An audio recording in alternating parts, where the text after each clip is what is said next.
예레미야 22장 13절에서 19절입니다. 불의로 궁전을 짓고 불법으로 누각을 쌓으며 동족을 고용하고도 품삯을 주지 않는 너에게 화가 미칠 것이다. 내가 살 집을 넓게 지어야지, 누각도 크게 만들어야지 하면서 집에 창문을 만들어 달고 백향목 판자로 그 집을 단장하고 붉은색을 칠한다. 내가 남보다 백향목을 더 많이 써서 집 짓기를 경쟁한다고 해서 내가 더 좋은 왕이 될 수 있겠느냐? 내 아버지가 먹고 마시지 않았느냐? 법과 정의를 실천하지 않았느냐? 그때에 그가 형통하였다.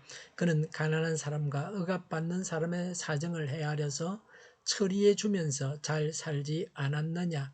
바로 이것이 나를 아는 것이 아니겠느냐? 나 주의 말이다.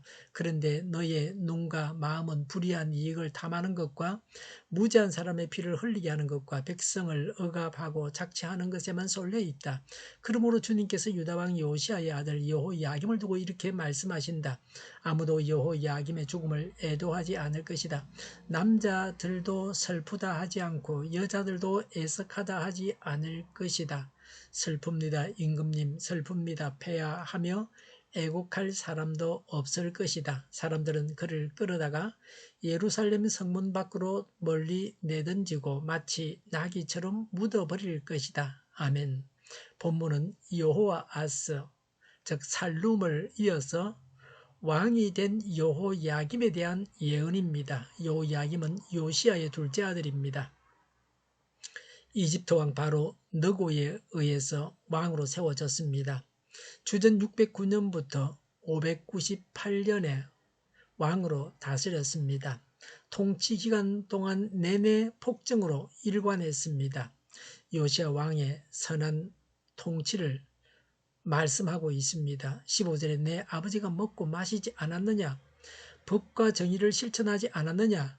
그때에 그가 형통하였다고 했습니다. 여호야김의 사치와 불의를 지적하는 잣대로 그의 부친 요시아의 통치를 제시하고 있습니다. 하나님께서 먹고 마시는 것을 금하시는 것이 아닙니다. 다만 법과 정의를 실천하라고 하십니다. 요시아는 법을 지키고 정의를 실천함으로 31년 동안 유다를 통치하면서 나라가 형통했습니다. 그리고 나라를 번성하게 했습니다. 여호야김은 요시아처럼 하지 않아서 매우 외환에 시달리다 비참한 최후를 맞았습니다. 여호야김은 형통하기 위해 사치와 허영에 집착했습니다. 여호야김의 노력이 아무런 효력이 없다고 지적하십니다. 16절에 그는 가난한 사람과 억압받는 사람의 사정을 헤아려서 처리해 주면서 잘 살지 않았느냐? 바로 이것이 나를 아는 것이 아니겠느냐? 나 주의 말이다라고 했습니다. 요시아 왕의 선정의 내용입니다. 요시아가 하나님께서 왕을 세우신 본의대로 백성을 정의로 다스렸습니다. 특히 가난하기 때문에 억울한 일을 당하지 않도록 힘썼습니다. 요시아의 선한 정치를 말하므로 여호야김을 질책하십니다. 여호야김의 악한 통치에 대해서 말씀합니다. 13절에 불의로 궁전을 짓고 불법으로 누각을 쌓으며 동족을 고용하고도 품삯을 주지 않는 너에게 화가 미칠 것이다 라고 했습니다. 사치하고 무리하게 세금을 거두었습니다. 왕궁을 화려하게 짓기 위해서 임금을 주지 않고 백성들을 강제로 부역을 시키는 불법을 행했습니다. 이것은 율법을 거스른 중대한 범죄였습니다. 레위기 19장 13절에 너는 이웃을 억누르거나 이웃의 것을 빼앗아서는 안 된다. 내가 품권을 쓰면 그가 받을 품값을 다음날 아침까지 밤새 내가 가지고 있어서는 안 된다. 신명기 24장 14절 15절에 같은 결례 가운데서 당신들 땅 성문 안에 사는 외국 사람 가운데서 가난하여 품팔이하는 사람을 억울하게 해서는 안 됩니다. 그날 품삯은 그날로 주되 해가 지기 전에 주어야 합니다. 그는 가난한 사람이기 때문에 그날 품삯을 그날 받아야 살아갈 수 있습니다. 그가 그날 품삯을 못 받아 당신들을 원망하면서 주님께 호소하면 당신들에게 죄가 돌아갈 것입니다. 예레미야 22장 14절에 내가 살 집을 넓게 지어야지 누각도 크게 만들어야지 하면서 집에 창문을 만들어 달고 백향목 판자로 그 집을 단장하고 붉은색 칠한다고 했습니다. 여호야김의 극단적인 사치와 허영을 보여주고 있습니다. 여호야김은 왕궁을 화려하게 치장했습니다. 자신의 권위를 세우려고 헛된 망상에 깊이 빠져 있었습니다. 백향목은 가장 값비싼 목재입니다. 붉은 색칠은 이집트산으로 구하기가 쉽지 않았습니다. 나라가 멸망하는 위기에 처해 있었는데도 사치의 극을 달했습니다.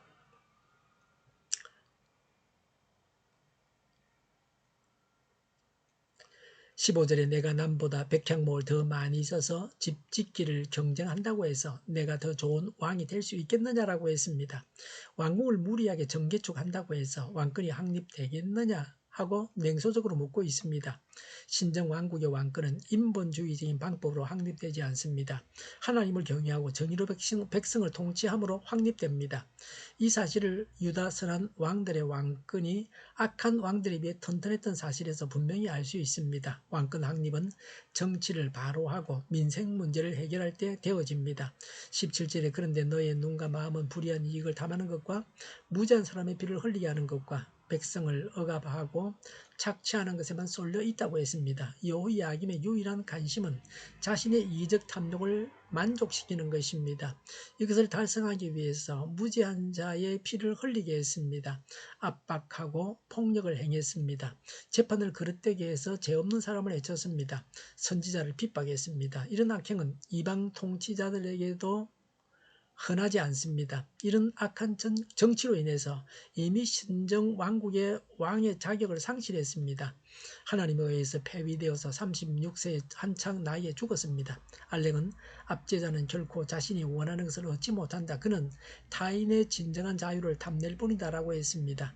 여호야김이 받을 벌에 대해서 말씀합니다. 18절에 그러므로 주님께서 유다왕 요시아의 아들 여호야김을 두고 이렇게 말씀하신다. 아무도 여호야김의 죽음을 애도하지 않을 것이다. 남자들도 슬프다 하지 않고 여자들도 애석하다 하지 않을 것이다. 슬픕니다. 임금님 슬픕니다. 폐하하며 애곡할 사람도 없을 것이다 라고 했습니다. 여호야김은 생전에 자신의 영광을 위해 온갖 수단과 방법을 다 동원했습니다. 그러나 그가 죽은 후에 그것을 기억해 주는 자가 없었습니다. 그를 위해 슬퍼하는 자도 없습니다. 요시아를 위해서 온 백성이 슬퍼했던 것과는 대조적입니다. 실로 사람의 가치는 죽은 다음에 평가됩니다. 19절의 사람들은 그를 끌어다가 예루살렘 성문 밖으로 멀리 내던지고 마치 나귀처럼 묻어버릴 것이다 라고 했습니다. 여호야김의 죽음에 대한 예언입니다. 예레미야 36장 30절에 그러므로 유다왕 여호야김을 두고서 나주가 말한다. 그의 자손 가운데서 다윗의 왕좌에 앉을 사람이 없을 것이요 그의 시체는 무더운 낮에도 추운 밤에도 바깥에 버려져 뒹굴 것이다 라고 했습니다. 여호야김은 죽어서 정상적으로 무덤에 장사되지 못하게 될 것을 보여줍니다. 학자들은 여호야김이 바벨론 군과의 전투에서 전사하여 예루살렘 성 밖에 던져져 방치되었다고 합니다. 세상 권세든 교회 권세든 가정의 권세든 권세를 가지고 군림할 것이 아니라 섬겨야 합니다. 공평과 정의로 다른 사람들을 섬겨야 합니다. 기도하겠습니다. 하나님께서 저희에게 주신 것을 가지고 다른 사람을 섬기겠습니다. 예수님처럼 섬기겠습니다. 하나님의 지혜로 섬기게 하옵소서. 하나님의 뜻대로 섬기게 하옵소서. 정의가 강물처럼 흘러가게 하여 주시옵소서. 교회가 분열되지 않고 하나가 되게 하여 주시옵소서. 교회가 한 목소리를 내게 하여 주시옵소서. 약속을 죽이는 강대국은 사라지게 하여 주시옵소서. 죄를 인권이라고 하는 악한 교회들과 모든 정당과 단체들이 사라지게 하여 주시옵소서. 주사파와 공산당과 이적 단체들이 사라지게 하옵소서. 악한 언론과 악한 국회의원과 악한 단체들이 사라지게 하여 주시옵소서. 하나님을 대적하는 법과 있어서는 안 될 법을 만들지 않게 하옵소서. 있어야 할 법을 폐기하지 않게 하옵소서. 일하는 자들이 정당한 대우를 받게 하여 주시옵소서. 놀고 먹는 자가 없게 하여 주시옵소서. 일을 만드는 자가 아니고 일을 하는 자가 되게 하여 주시옵소서. 코로나 치료제를 비싸게 파는 제약회사가 사라지게 하여 주시옵소서. 코로나 치료제를 필요로 하는 모든 자가 복용할 수 있게 하여 주시옵소서. 백신이 제때 공급되게 하여 주시옵소서. 눈먼 지도자, 악한 지도자, 자기 배만 불리는 지도자가 사라지게 하여 주시옵소서. 앞을 보고 서는 것을 분별해서 알고 앞길을 제시하고 섬기는 지도자만 있게 하여 주시옵소서. 하나님께서 주신 권세로 섬기는 자가 강해지게 하여 주시옵소서. 지도자들과 이 백성들에게 선한 것을 분별하는 지혜를 주옵소서. 업무 방해가 없게 하시고 업무에 충실하게 하옵소서. 망해야 할 사업들은 망하게 하시고 흥해야 할 사업들은 흥하게 하여 주시옵소서. 망할 자가 망하고 흥할 자가 흥하게 하옵소서. 망할 나라가 망하고 흥할 나라가 흥하게 하여 주시옵소서. 쓰레기 더미를 뒤지지 말고 성경에서 보물을 찾게 하여 주시옵소서. 기도하는 기쁨, 응답받는 기쁨, 성도들이 모여서 교제하는 기쁨을 누리게 하여 주시옵소서. 우리 동일교회가 만군은지하게 하여 주시옵소서. 저희의 간절한 간구에 응답하여 주시옵소서. 예수 이름으로 명하노니 모든 병만은 물러가고 몸의 모든 부분들은 온전하게 될지어다. 신유의 기적을 베푸셔서 지금도 저희의 질병을 고쳐주시옵소서. 코로나로 신음하는 모든 사람들을 고치시고 온전케 하여 주시옵소서. 저희와 교회와 이 나라의 민족을 불쌍히 여겨 주시옵소서. 모든 악한 것들을 제거하여 주시옵소서. 하나님께서 기뻐하시는 교회와 나라가 되게 하여 주시옵소서. 여건이 정상화되게 하여 주시옵소서. 야권도 정상화되게 하여 주시옵소서. 경제가 나아지고 달러 강세가 꺾이고 포항 기업들이 하루속히 복구가 완료되게 하여 주시옵소서. 자지비가 인하되게 하시며 비가 필요한 곳에 비를 내려 주옵소서. 비와 태풍 피해가 없게 하여 주시옵소서. 출산의 기쁨을 누리게 하여 주시옵소서. 맑은 공기를 마실 수 있게 하여 주시옵소서. 공부한 학생들에게 지혜를 다하셔서 앞서가게 하시며 합격의 영광을 누리게 하여 주시옵소서. 오늘도 하나님 안에서 차고 넘치는 삶, 복된 삶을 살게 하여 주시옵소서. 감사와 찬양을 주님께 돌려드리며 예수님의 이름으로 기도하옵나이다. 아멘.